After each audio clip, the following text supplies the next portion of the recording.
Hey guys, hope everyone's doing well. So I have more questions, at least just one question for today's video.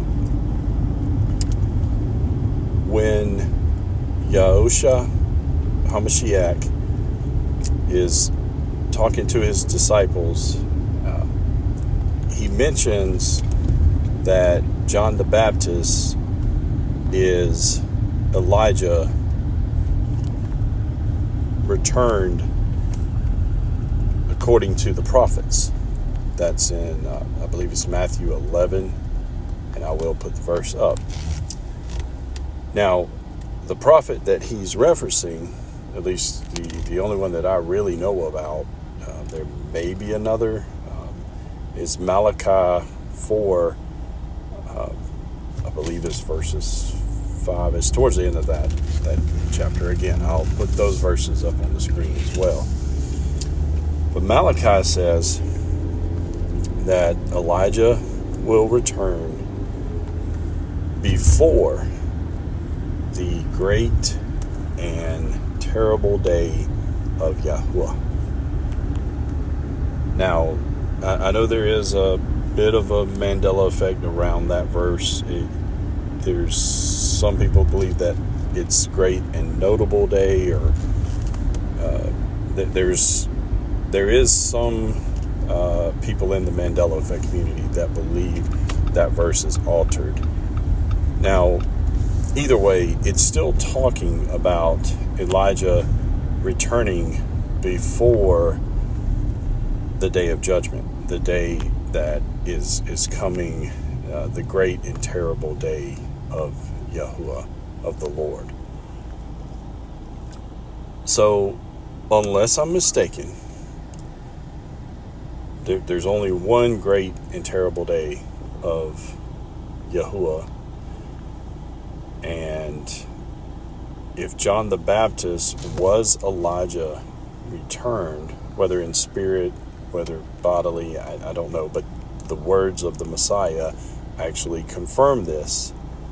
It's literally testified to in Scripture that this was the case. Then did it mean he was returned 2,000 years before it was actually going to happen? Is that what it meant? Because that's what you're saying if you're a futurist, if you're a dispensationalist, that, hey, Elijah's already returned. He returned. He warned them.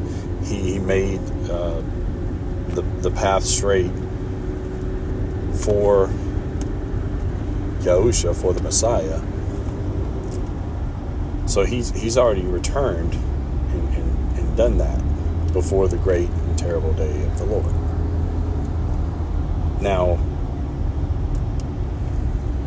I know for many in the futures camp,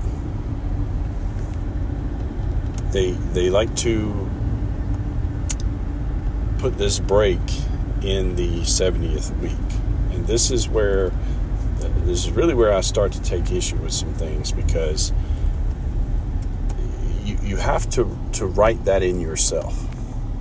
Like if you say, yeah, Elijah returned right before the great and terrible day of the Lord, and keep in mind the language that's being used throughout the New Testament when it talks about this great and terrible day that's coming. Soon, very shortly, soon, quickly. All of this language is used in a way that indicates some sort of pressing.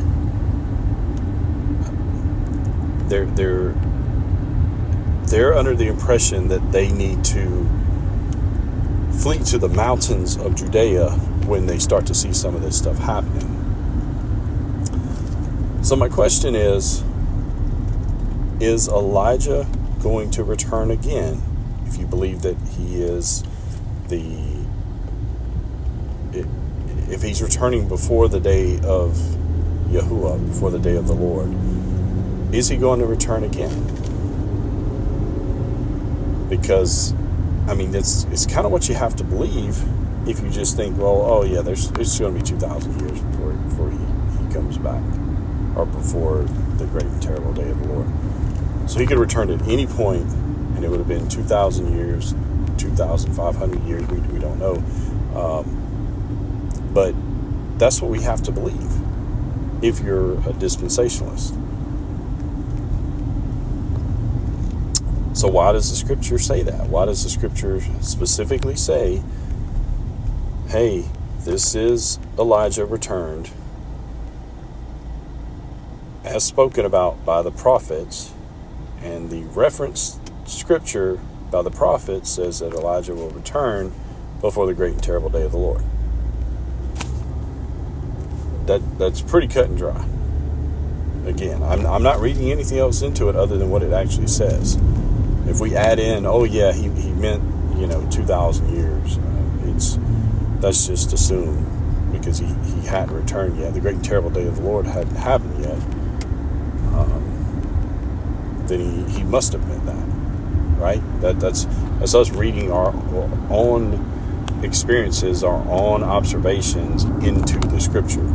That's not what the scripture says. That's us reading it into it. So yeah, that's my question. Do you believe that Elijah will return again? And if so, how do you, what do you make of the scripture in Matthew 11 where it says, hey, he's returned, this is him, take notice, take heed? I don't know, it's another one of those, it's a lot of different pieces of a puzzle that when you start putting those pieces together, it forms a picture.